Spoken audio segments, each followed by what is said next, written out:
আপনাদের সকলকে আমি ধন্যবাদ জানাই আজকে এখানে উপস্থিত হওয়ার জন্য। সকলের প্রতি রইল আমার শ্রদ্ধা ও ভালোবাসা।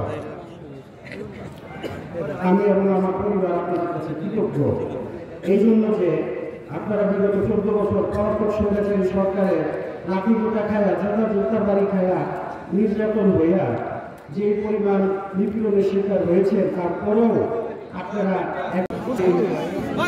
স্মরণ সভা ও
ঠিক করো।